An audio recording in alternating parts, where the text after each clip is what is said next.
everybody, and welcome to Wisconsin Sports on the Go with Trage. I'm your host, Trage. It is Friday. We made it to the weekend, and hey, nothing better than a Friday, especially on March Madness weekend, right? We're into March. We had the madness going on yesterday, a lot of crazy games that happened in yesterday's action there. So I'm going to touch on those games, touch on those a little bit there. Also, we got the Badgers coming up tonight here. Big game in Brooklyn, 8:40 start for that one. So we're going to get into the Badgers. I want to take a deep dive today into this James Madison team, see what the Badgers got to do to pick up the win here against James Madison. We got the Bucks. We're going to talk about the Bucks a little bit today here. They're going to be in action over the weekend. So lots to talk about here on the show today, and just touch in wherever we want to touch in, right? It's going to, I don't know.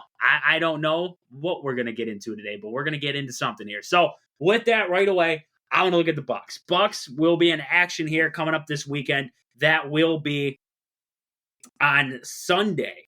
They will have OKC playing the Thunder. Thunder coming to the Pfizer for that one. The Bucks are actually, it might surprise a few people out there, but they're favored. They're favored in this game against the Oklahoma City Thunder. That's great. Oklahoma coming in at 48-20 on the year. The Bucks coming in at 45-25.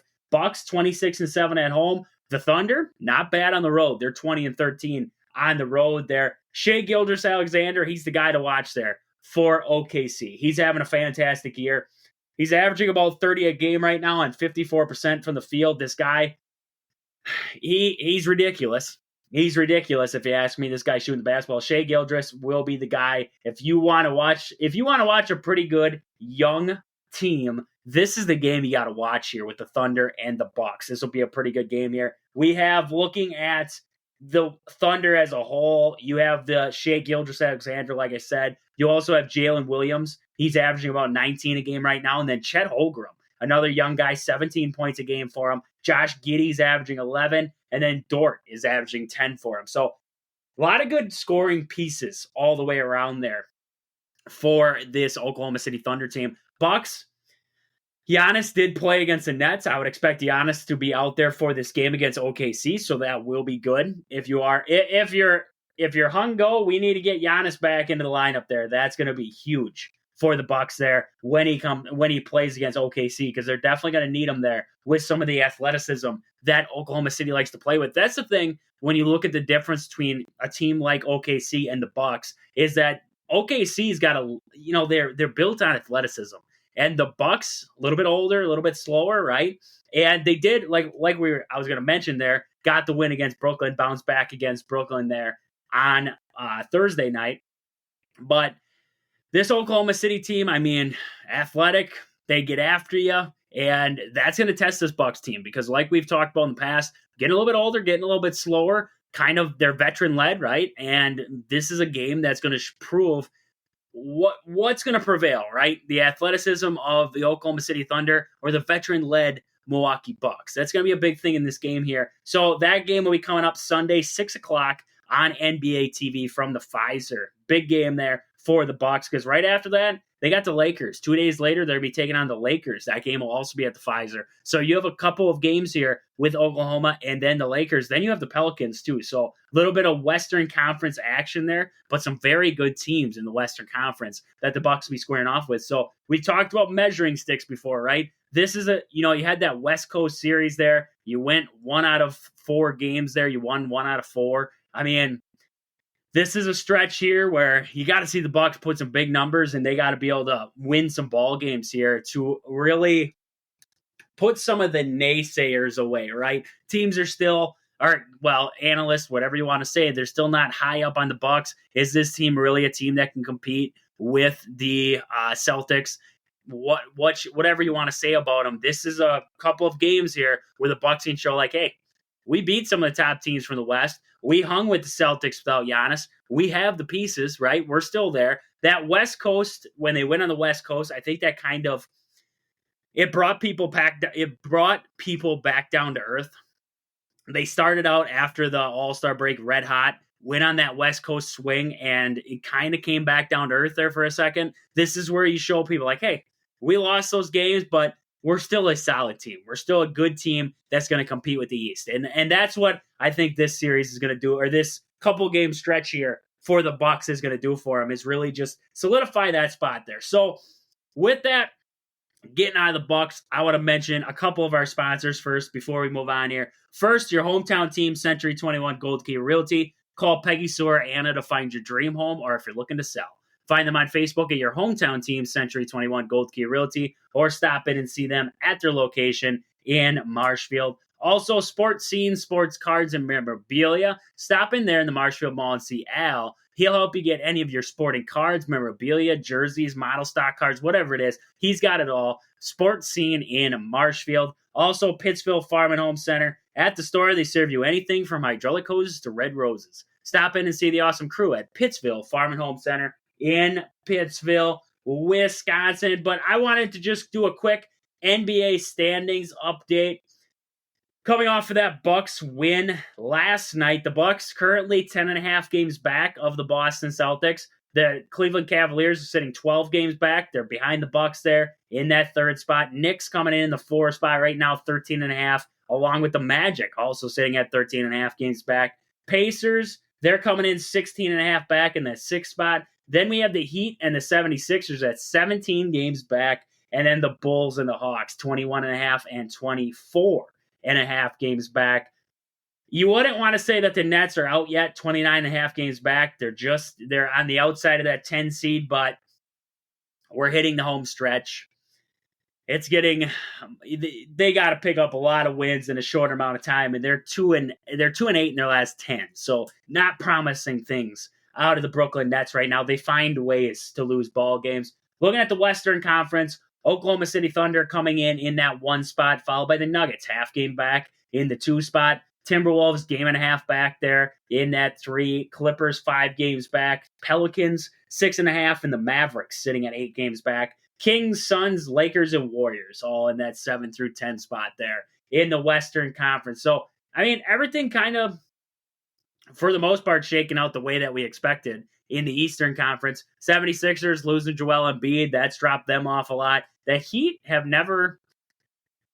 The Heat are hit or miss for me. They're still hanging around. They might get into that 6 spot, maybe even up to a 5 spot at some point. But they're hanging around in the playoff picture. Other than that, I mean, the Knicks kind of where I expect them to be. The Cavaliers, I think they're exceeding expectations. They're up in that 3 spot. Magic also, and the Pacers too. But I just, looking at the rest of it, kind of who you expected to see in that top 10. And then looking at the West, kind of the same thing, but the West, I would just say the only surprises are OKC and the Timberwolves hanging out at the top for so long. I would say those are the two that's like, didn't expect those 2 Pelicans to be in that 5 spot. But I expected maybe the Kings, Suns. I don't know if I ever expected the Warriors to fully come back and the Lakers. But Kings and Suns were 2 teams that I expected to be near the top with the Nuggets, Clippers, Mavs were going to hang around, and that's kind of what it is, right? Kind of. And you have a team like the Rockets who are only 14.5 games back. They're right on the outside looking in behind the Warriors right now. So the West, there's still lots to play for. There's still lots to play for in both conferences right now. So getting out of the NBA standings, let's talk basketball, right? Let's talk some March Madness basketball yesterday. A lot of brackets were I'm going to assume there's a lot of brackets busted just because of the Kentucky loss. Oakland did get the win, and we also saw the loss of Duquesne. They also lost their Duquesne. Sorry, said it wrong again. I figured out how to finally say it. Duquesne is how you say it. Duquesne did get the win over BYU. So we saw Duquesne get a win there. We saw Oakland with the upset win. Oregon with the win over South Carolina. That was a dominant win. South Carolina, I mean, if you watch South Carolina all year long, that's a pretty good defensive team in South Carolina coming out of the SEC. And just to see the way that Oregon was able to, they had a guy drop 40 points. But just to see the way that they just dropped South Carolina, I thought that was the crazy part. I picked Oregon to win that game. I did. But I just thought that was crazy. Oregon was a bid stealer. They weren't supposed to be in the tournament. They stole a bid. And they got in there as the 11, and they just ran one of the better teams in college basketball over the collective year. I mean, South Carolina at one point was they were near the top of the SEC, and they were near the top in the standings. They had a couple losses here and there, dropped them back out, ended up as a 6 seed. This was a very good team in South Carolina, and they just got ran out the door by Oregon. So that was a good game there. Also, everybody wanted to crap on Virginia for only scoring 14 points and a half. Colorado State only scored 11. The team that held Virginia to 14 only scored 11 against Texas and a half. That was crazy. That was just downright crazy right there. Also, that Dayton-Nevada game, I don't know if anybody checked that game out, Dayton and Nevada yesterday, but that game, I mean, at one point, Nevada was up by like 14 at least, 14 plus at one point there in that game, and Dayton brought it all the way back and won it at the end. That was crazy. That's March for you. That was March for you in a nutshell there. Other than that, I mean, on the outside of looking at that, not a lot of, I'm not going to say a lot of close games. Michigan State kicked the crap out of Mississippi State. North Carolina won handily over Wagner. Iowa State blew the doors off South Dakota State. Morehead State hung around with Illinois for the longest time. I was at work all day, so I was tuning in and out, checking games out. And for a while there, Morehead State I believe that game was like a 1-point game at the half. Like, that was a close ball game. Just to check here, I just wanted to see once. Yeah, that was a 1-point game at the half. Illinois was up by 1 at the half. And second half, they just ran Morehead State out of the building, and the offensive scoring of what Illinois offensively, what Illinois can do, they showed it in that game against Morehead State. They put a run on that second half. Oakland, that was crazy. I mean, it was a close, 80-76, not like it was a blowout game there. But Oakland, man, that guy from Oakland there, I believe his name is Golke. He was 10 for 20 from the field, and he had 10 3-pointers. 10 3-pointers in that game. He shot all from downtown. 10 for 20 from downtown in that game. He hit all but 5 of the threes of Oakland in that game. That's ridiculous. 32 points for him. This guy is crazy. This could be, I'm not going to say that he's exactly like Jimmer, right? Jimmer Federt there, but he gives me that vibe, man. He gives me that vibe like this is a guy who could carry Oakland for a little bit. I mean, I just want to see what the matchup would be there. If barring what happens, you're going to have the winner of, like I said, I'm shooting this night of, but Texas Tech and NC State, the winner of that there, Oakland could very well end up in a like Sweet 16 matchup. They could end up in a Sweet 16. I'll be honest with you. They could potentially make it that far, and then you'd have the Cinderella story. You'd have the Jimmer Federt vibes there. You would have like a Davidson with Steph Curry vibes. March is a time when guys showcase their skills, and this guy is a very good three-point shooter. Just crazy some of the things that he can do. Coming up today here, there's going to be a lot of good basketball games coming up. We have action all over the place. Looking at some of the bigger games, you're going to have Purdue coming up today here. They're going to be happening at 6:25. Other games, I still think that Alabama, if you're going to watch a good if you're all about offense, you're all about high-flying offenses and running, that Alabama-Charleston game, that's going to be happening at 6:35 on True TV. That game's going to be all about that. Both teams play fast.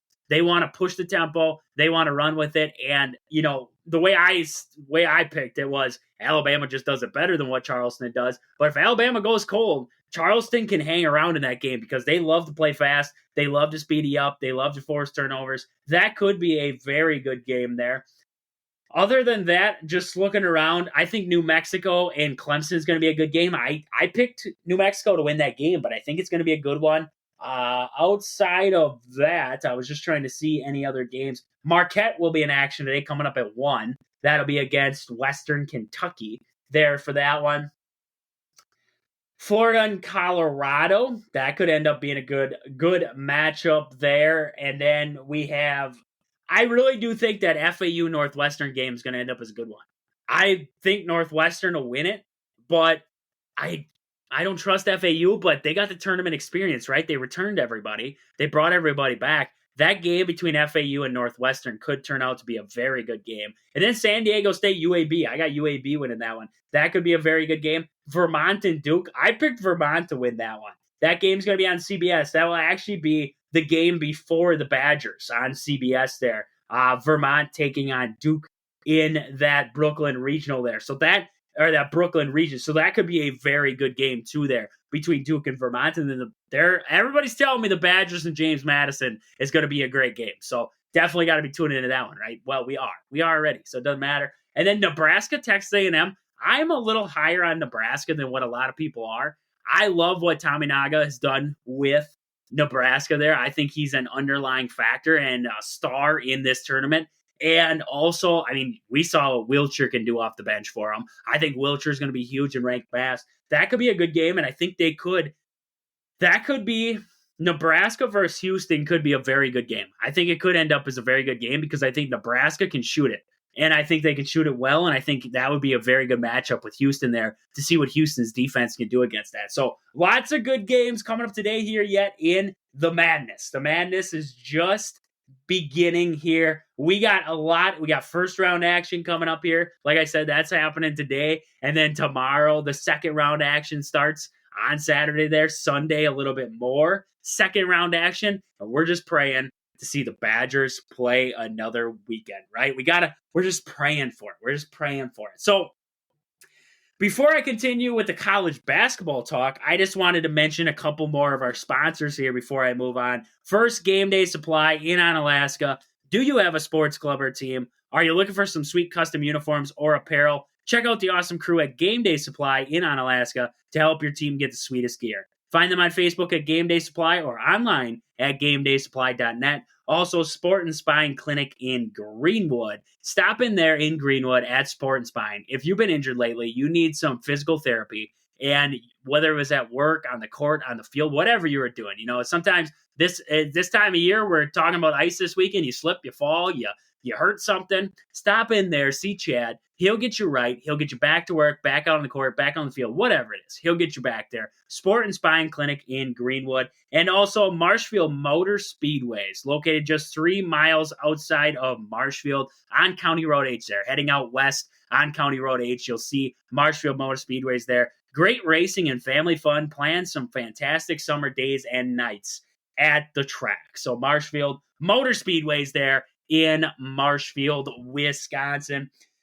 With that, though, sticking in college basketball, we got to stay with there's not a lot going on in the world of sports, right? Not a lot going on because it is March Madness time, and that's all we care about. We got MLB starting next week, but for now, it is about college basketball. So I wanted to thank Sister Jean to start. Sister Jean, we all remember, right, from Loyola Chicago. They made that deep run. We always saw Sister Jean there sitting on the sideline. She picked Wisconsin.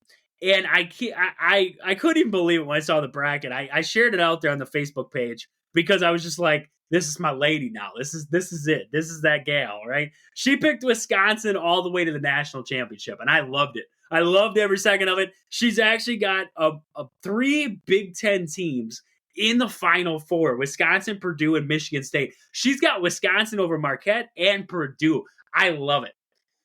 Ultimately, we lose to UConn, according to Sister Jean. But if you were to tell me when this tournament, if you were to have told me in February that the Badgers were going to go to the national championship and lose, I'd have been like, okay, that's fine. I'll get over it. Because the way that this ship was treading, we were going down. We were sinking. We were talking about how we're going to patch holes. And the way that they turned around at the end of the year, Big Ten tourney was fantastic. It was a tale of, I compare it to the Nebraska game. It was a tale of 2 halves, right? The same with the season. It was a tale of 2 halves. And I mean, I just loved it. I loved looking at Sister Jean's bracket there, having all of this, all of her picks there, and just seeing her taking some of the Big Ten teams so far. Loved it. Loved every second of it. So great things there. out of Sister Jean. I also saw a chart, and it's labeled as NCAA tournament teams' men's basketball expenses. So how much their basketball team basically spends on the department, right? And I thought it was interesting. You know, you look at the one seeds, and you have teams like Purdue. They spend about $9 million. After that, you have a team like Houston. They're about 10. North Carolina's just over 12. UConn's all the way up at 24 million. And then you look at a team like Duke. They're sitting on that 4 line. They're at 28 million right now. And the Badgers on that 5 seed line, they're coming in on the lower end. They're about 8 mil, just about 8 mil. Gonzaga also on the 5 line. They're ending up in that 12 mil range. Other teams on the 5 line, San Diego State and St. Mary's, they're even less. San Diego State's sitting at about 7, and you have St. Mary's almost down to 4. So I thought that was definitely interesting there. Just seeing some of the teams and how far they actually scale it down. I mean, look at a team like FAU. They're at about 2 million on sitting on that 8 line right now. You compare that to a team like Nebraska, they're at 10 mil. I mean, it's just crazy. You look at the chart and you see it's basically like a straight line down. You have your higher end teams like UConn, Kentucky, and Duke. They're all in the top 4 seeds, and they spend the most out of all teams. And then you drop all the way down to your 16 seeds, and they're spending about just under $2 million on their basketball teams. I thought that was interesting, and I'm going to share that chart actually out on the Facebook page so people can see it too. But I thought that was definitely interesting to see how, you know, expenses work in basketball and different programs in the with universities in there, because you would expect, I mean, Kansas, they're about 16 mil, Texas 16, Michigan State also in that 16 range, Northwestern, they're above 10. I mean, it's interesting right there. Some of the facts you get from these expense charts there. So that's about all I want. I just wanted to mention that there because I found it very interesting when I saw that come up there. Also, I saw a guy tweet and he said America will never forgive the selection committee for giving us Virginia instead of Indiana State.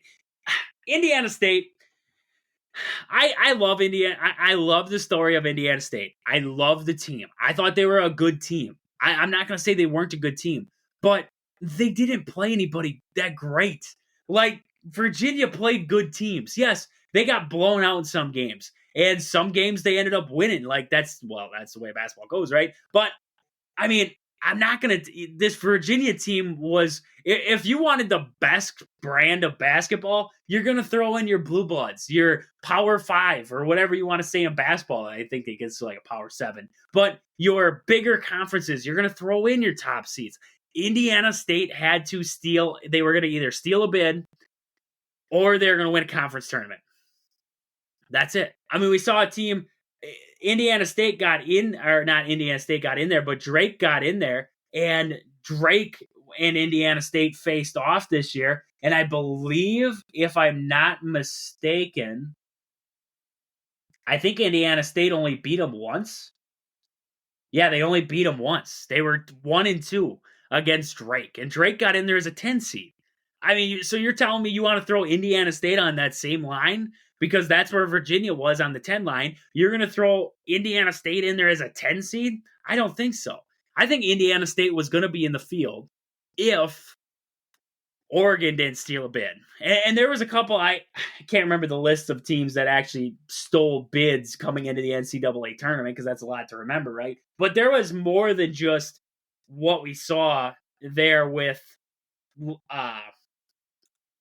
Oregon. There was a couple more bid stealers. Look at NC State. NC State was not going to make the tournament. They were on the outside looking in of any kind of tournament. And all of a sudden, they put this run on the ACC tournament, and they got in. Another bid stealer. I mean, you just look at how many bid stealers there were this year. That dropped out St. John's. That dropped out Indiana State. That doesn't mean we have to expand the tournament. That just means there was bid stealers. And if you look at if you go look at the quad 1 wins, the quad 2 wins, everything else in between, Virginia played a tougher schedule. They did. They played a tougher schedule. They played better opponents. They beat better opponents. And at the end of the day, that's what they look at. Not that Indiana State was a feel-good story. Not that they played well. Not that, nobody said Indiana State's coming out of a crap conference, so we're not going to let them in. Yes, that's what the committee said. I mean, I think that's the stupidest excuse ever. I mean, I get it. The Mountain, you look at the Mountain West, and they thought that conference kind of got screwed with some of their bids. That they got low, they were very low seeded, right? Nevada, tell me they were low seeded. They just blew a lead against Dayton. They blew a lead against Dayton. So you can tell me that all day long. Texas, just completely, I mean, they didn't end up stomping them because Colorado State did make a comeback, but Texas held Colorado State to 11 points at the half. And you want to sit there and tell me that these lower end conferences are getting screwed out of bids, out of higher seeds in the tournament? No. It's just you can't have no. I'm all for feel good stories.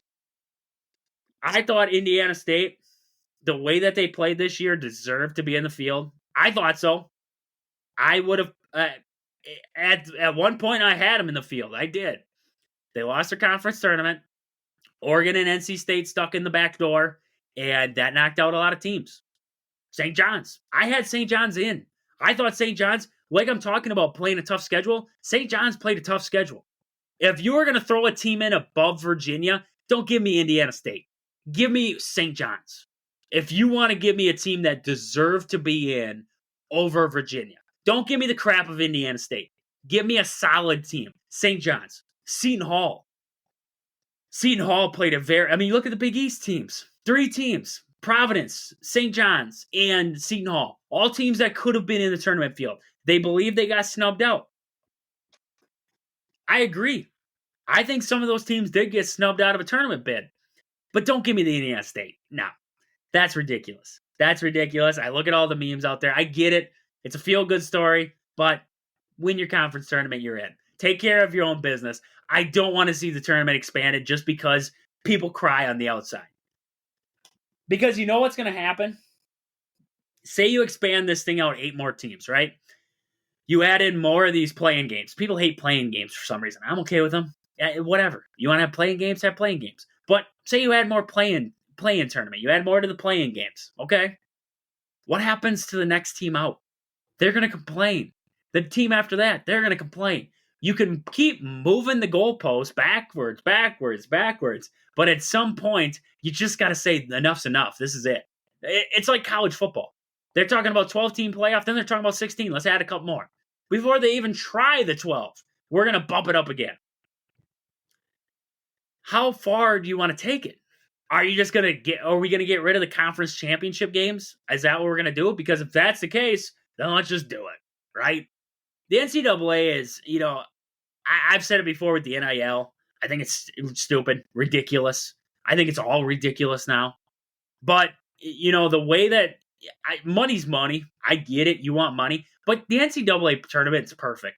I really do think it is. 68 teams. You have a field of 68. You have your play-in games. Whatever comes out of it, comes out of it. I love that. That's the way that you got to shake it, if you ask me. Because you keep making it bigger and bigger. You're only going to push other things. You're going to push things further. You're going to push things further back. You're going to get rid of things. You're going to change the landscape. How far do you take it? That's a big question. How far do you take it before it's too far? And before you just realize, we messed up. We did. It's like the NIL deals now. I mean, we saw that guy, he committed to Iowa and then ended up going to Alabama. He left Alabama after 1 year, entered the transfer portal, committed to Iowa, got $100,000 from the Swarm fundraisers there. And after that, he collected the NIL money, went on spring break with his Alabama buddies. They convinced him to go back to Alabama. He goes back to Alabama, doesn't have to pay back the $100,000 that he took. I'm all about people getting what they get. I mean, but that's bad.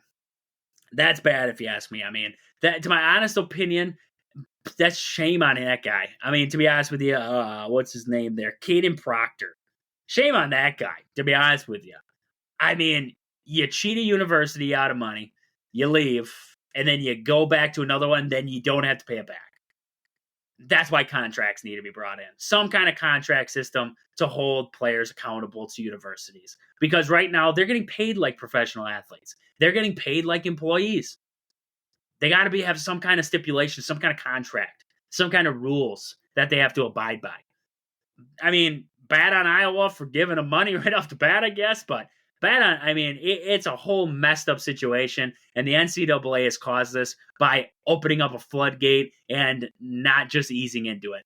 They didn't ease into it; they opened it completely, and it's a mess. It is a mess in college sports now. That's where I'm at with that whole deal right now on the NCAA and everything like that. I mean, I just saw that Caden Proctor news come across on social media. So I just wanted to mention there because it's ridiculous. It is ridiculous the way that it works there. So with that, I want to stay in college basketball, though. We got to talk about the upcoming game coming up tonight here with the Badgers and James Madison. The Dukes, right? The Dukes in Brooklyn. We get to watch Duke play Vermont first, and then we get to watch the Dukes of James Madison take on our Badgers. So this is a game, right? 5 versus 12. This is the game that a lot of experts out there have been telling me will be an upset. This is got a lot of potential for an upset. A 31-3 James Madison team taking on a Wisconsin team coming in there 22-13. Now, everybody, the big thing that I've said and I've looked at and other people have said along the way, James Madison's 31-3. James Madison has not played anybody outside of Michigan State. Like this, everybody's so like, Wisconsin's screwed. They got a terrible draw, everything like that. Yeah, they might be. Upsets do happen in college sports, in college basketball, and in March Madness especially. I mean, we watched Oakland beat Kentucky. Did not expect that. You're going to have games like that, and I just look at it and I say to myself, okay, I get it. Yeah, this is a 31-3 team. They came out of the Sun Belt. They played, I believe I was looking at quad 1. Oh, what was that? I saw they had like little 1-1 in quad 1 games or something like that. And the rest of their games were all quad 4 games, 3 or 4 games. So, I mean, I take that off the burner. I take the record off. 31-3 for a reason. Yeah, they know how to win. Yeah, they know how to win. But they don't know how to win against a team like Wisconsin, right? They haven't played a team like Wisconsin yet. Wisconsin beat Michigan State twice. When everybody brings up the Michigan State loss from James Madison, that James Madison beat Michigan State, great, because the Badgers beat them twice. And one of them, I believe, was a blowout. If not both of them, I thought were pretty handily won by Wisconsin. So, okay, wash it then. Wash that one away. I mean, this James Madison team, they have a lot of things that cause the Badgers trouble, right? You look at this team, they're number 9 in the country in scoring offense. They're averaging about 84 points per game. The Badgers defensively, not great. They're not great. I'll be the first to admit that they're not great on the defensive end, the Badgers. So this game could end up being a high-scoring game. James Madison might be able to hit shots. They're number 26 in assist to turnover ratio. They have about 558 assists on the year, 366 turnovers, 1.5 a game. So they're averaging about 1.5 ratio there between assists and turnovers. Number 24 in assists, number 65 in bench scoring. So they get a lot of production off that bench there, 24.05 points per game off the bench. They get decent scoring off of that bench. Also, this is where it plays into the Badgers' favor. I look at blocks per game. They're number 238 in the country in blocks per game. They only average about 3 a game. I look at this team and I say, why is that? Their tallest guy that they mainly use there is 6'8". 6'8". The Badgers got to feed the post in this game against James Madison. You got to work it inside out. Because if you look at this team, I was looking at their 3-point percentage, opponent 3-point percentage, 28%. They're number 5 in the country in 3-point defense. They're only giving up 28% from downtown. The Badgers have to work inside first. They have good guard play. They have very good guard play. Terrence Edwards Jr., guard for him, averaging 17.4 a game right now.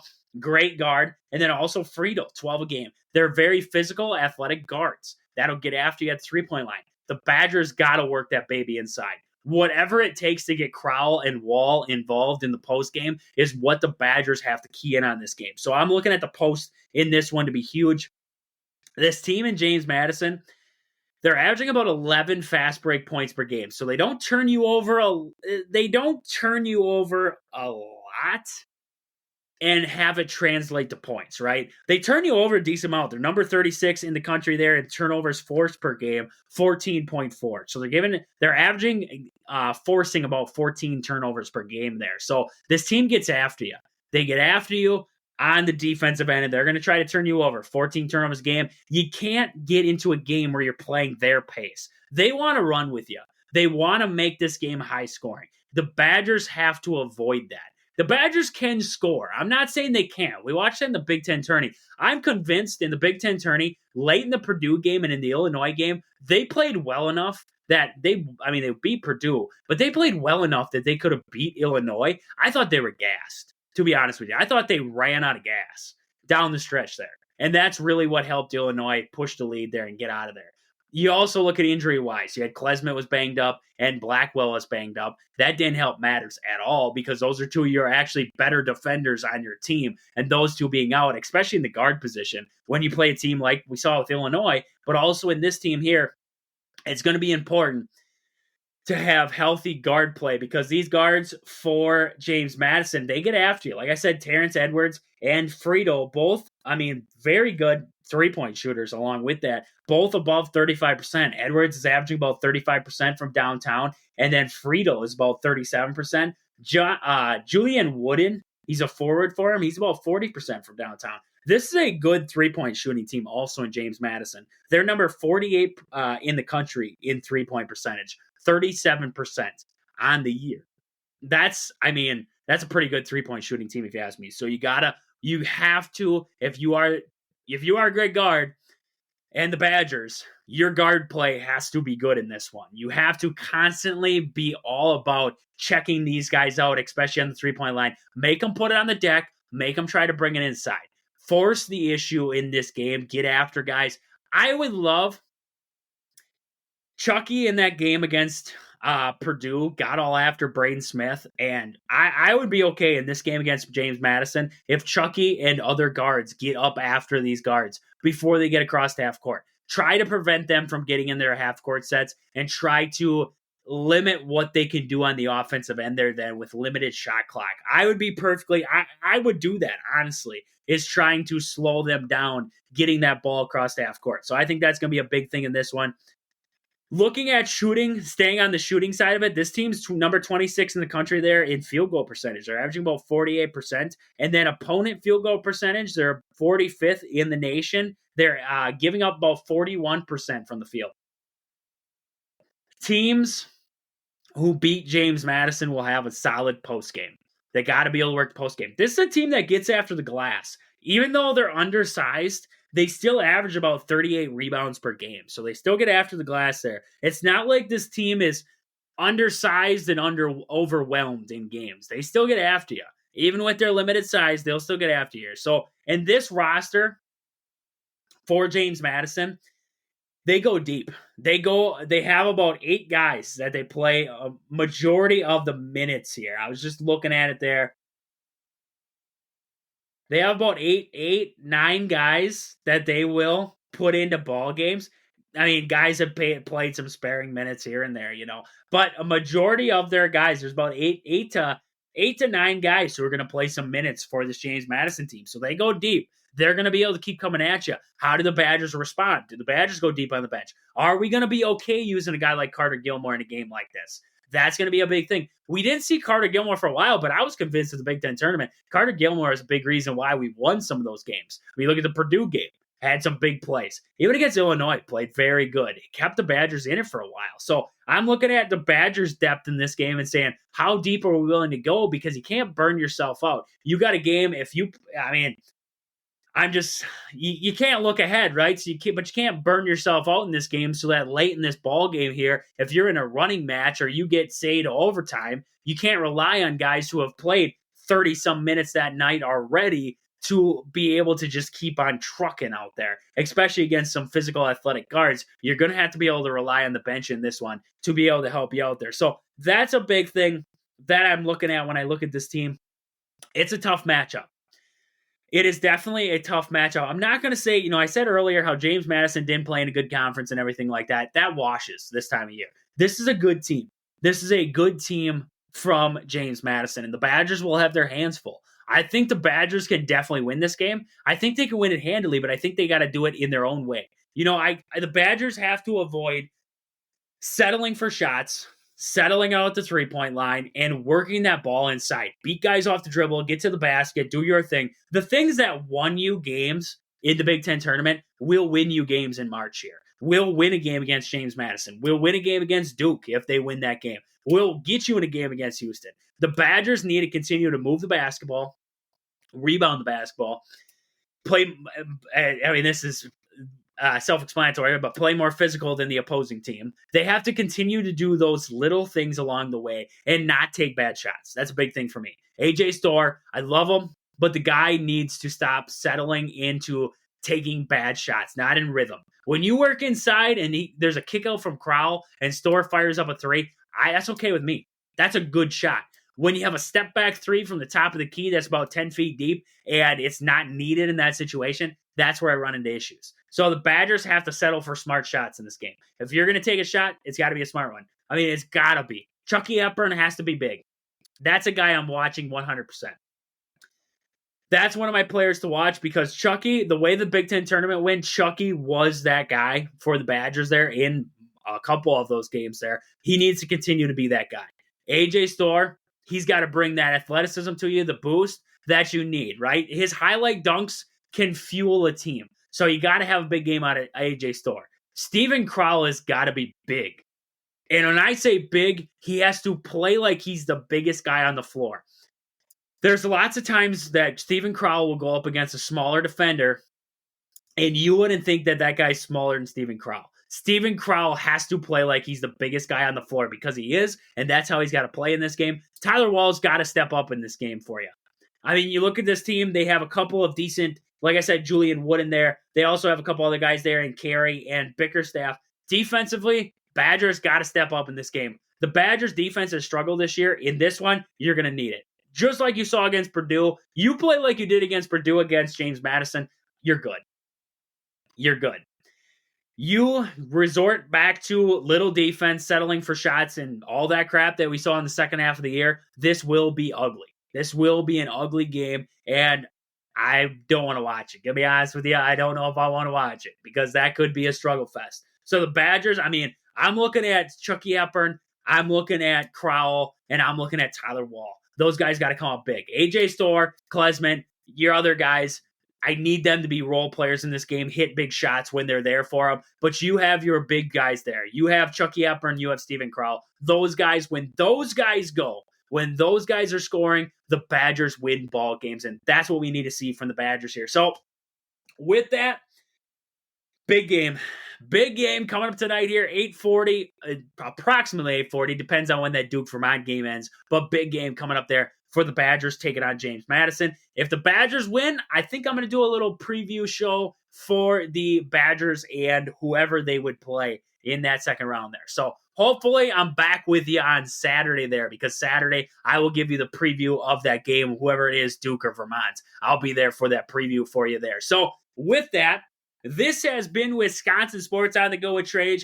Thank you guys for listening. We'll catch you guys back here, hopefully on Saturday, for a preview show for the upcoming game. But until then, deuces.